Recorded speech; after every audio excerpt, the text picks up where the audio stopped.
Welcome back to Dragon of Icespire Peak Adventure Walkthrough Guide. Today I will be going through the Dragon Barrow quest. So this quest is balanced for characters of 5th level, though characters of 4th level can survive this quest if they are cautious and rest between encounters. Characters of 6th level or higher should have no trouble plundering the burrow and surviving its challenges. And your quest is to retrieve Lady Algendar's Dragon Slayer Longsword. So let's dive into it. So first we got the secret entrance. One of the white rocks atop the hill acts as a stone plug embedded in the earth. Characters searching the hilltop can spot an opening beneath the base of the rock with a successful DC 10 Wisdom Perception check. By lashing rope around the top of the rock, the characters can topple it with a successful DC 19 Strength Athletic check. A knock spell also causes it to topple over. The opening beneath the rock reveals 2-foot wide spiral staircase with flagstone steps descending 30 feet to the next area. Willow Wisps. The tunnel around the spiral staircase are haunted by 3 willow wisps. The wisps are invisible until they hear intruders coming down the stairs, whereupon they illuminate and move to the far side of the 3 concealed pit traps, hoping to lure intruders to the room. Each wisp has its own pit and attack any character who falls into it. A wisp reduced to 7 hit points or fewer turns invisible on its next turn and flees to hide until characters leave the burrow. So willow wisps are tiny undead creatures. They're only a challenge rating of 2. They have an armor class of 19 with only 22 hit points. They are immune to lightning, poison, exhaustion, grapple, paralyze, poison, prone, restrain, and unconscious, and they are resistant to acid, cold, fire, necrotic, thunder, bludgeoning, piercing, and slashing from non-magical attacks. Now they do have a few abilities. Consume life. As a bonus action, the willow wisp can target one creature it can see within 5 feet of it that has 0 hit points and is still alive. It must succeed on a DC 10 con saving throw against this magic or die. Now it gets one attack action, a shock, which does +4 to hit and does an average of 9 lightning damage. And it can also turn invisible. Next we have the concealed pit traps. So each of these pits is 5 feet wide, 10 feet deep, and dug out of the earth. A creature using a pole or similar tool to prod ahead detects the pit with a successful DC 10 Wisdom Perception check.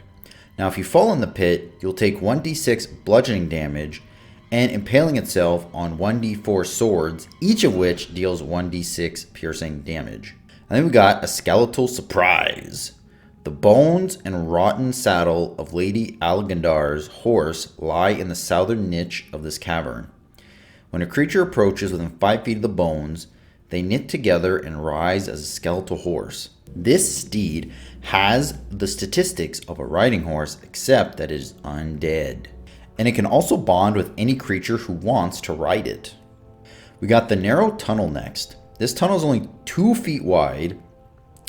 At the halfway point, a 5-foot long pressure plate is hidden around a 2-inch thick layer of earth.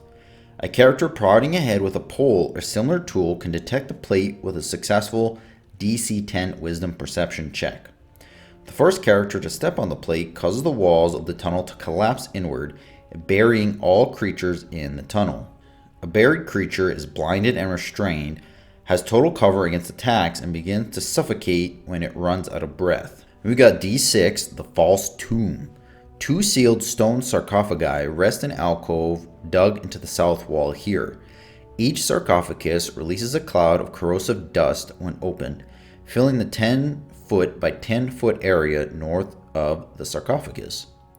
Any creature in the area must make a DC 15 Dex saving throw, taking 14 acid damage on a failed save.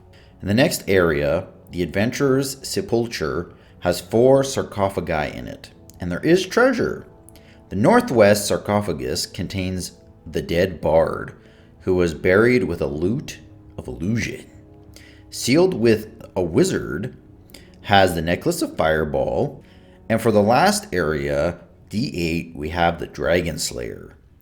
2 sarcophagi in alcoves contain the moldy bones and rusty armor of Tenemir Algendar, and her faithful squire, but hold nothing of value. So in here, there is the Dragon Slayer. If the sword is taken, an invisible stalker appears and attacks anyone in this area until the sword is put back or until that guardian is destroyed. Now, an invisible stalker is a real challenge here.